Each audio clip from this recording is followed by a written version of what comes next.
बहुत समय पहले की बात है। एक छोटे से गांव के किनारे एक टूटी फूटी झोपड़ी में एक बूढ़ी औरत अपने बेटे चमटू के साथ रहती थी। उनका जीवन बहुत ही कठिनाई में गुजर रहा था। चमटू बेरोजगार था, दिन भर खाली बैठा रहता और उसकी मां बहुत चिंतित रहा करती। एक दिन उसने अपने बेटे को 100 रुपए दिए और कहा, बेटा, कुछ व्यापार शुरू करो, यूं ही बैठे रहने से कुछ नहीं होगा। चमटू पैसे लेकर बाजार चला गया। पर मन में कोई योजना नहीं रहने के कारण पूरा दिन इधर उधर घूमता रहा, लेकिन उसे कुछ भी समझ नहीं आया कि क्या खरीदे। शाम होते होते वह थक हार कर हताश हो गया। तभी उसे एक बंदर दिखा और न जाने क्यों उसने वही बंदर खरीद लिया और घर लौट आया। घर पहुंचते ही बूढ़ी आगबबूला हो गई। इतना पैसा देकर तूने ये बंदर खरीदा, तुझे कुछ और नहीं मिला? चमटू शर्म से कुछ न बोल सका। आंखों से आंसू गिरने लगे। तभी वो बंदर 2 कदम आगे आया और इंसानों की तरह बोला, मां, चमटू को मत डांटो, मैं तुम्हारी मदद कर सकता हूं। मैं तुम्हारे लिए ढेर सारा सोना चांदी लाऊंगा। अगले दिन बंदर सचमुच राजा के महल से चोरी कर ढेर सारा सोना चांदी ले आया। बूढ़ी ये देखकर हैरान रह गई और बंदर को गले लगा लिया। देखते ही देखते बंदर की मदद से चमटू अमीर हो गया।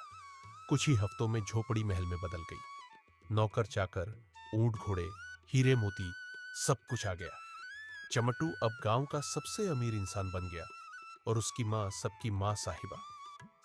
एक दिन बंदर ने मां से कहा, अब समय आ गया है कि चमटू की शादी हो। मैं एक अच्छी लड़की ढूंढने निकल रहा हूं, मेरे लिए जल्दी खाना बना देना।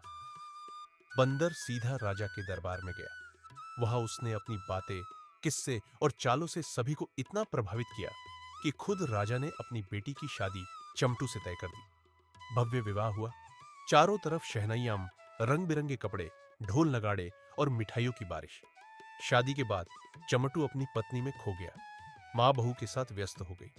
पर बंदर, जो सबका रक्षक था, अब अकेला रह गया। वो घंटों घर के कोने में बैठा रहता, पर किसी को परवाह न थी। धीरे धीरे उसका दिल टूटने लगा। एक दिन बंदर ने मां से उदास होकर कहा, मां, अगर मैं मर जाऊं तो मुझे चंदन की लकड़ियों से जलाना, बस इतना ख्याल रखना। अगले दिन वह एक कोने में चुपचाप लेट गया। सांसें रोक ली, आंखें बंद कर ली। मां ने देखा तो घबरा गई। चमटू से कहा, तेरा बंदर मर गया, बदबू आ रही है, इसे खेत में फेंका। चमट्टू ने उसके पैर में रस्सी बांधी और उसे खेत में ले जाकर फेंक दिया, जैसे कोई कचरा हो। पर बंदर जिंदा था। उसने सब कुछ सुना, सब कुछ महसूस किया। उसका दिल छलनी हो गया। जिस परिवार के लिए उसने दौलत, शादी, खुशियां सब दी, वही उसे फेंक आए।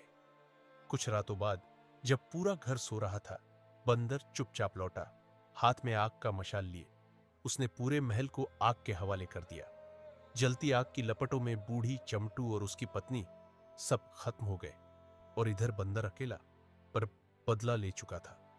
इस कहानी से हमें सीख मिलती है कि जो तुम्हारे सबसे बुरे वक्त में साथ देता है, उसे कभी मत भूलो, वरना उसकी खामोशी एक दिन सब कुछ जला सकती है।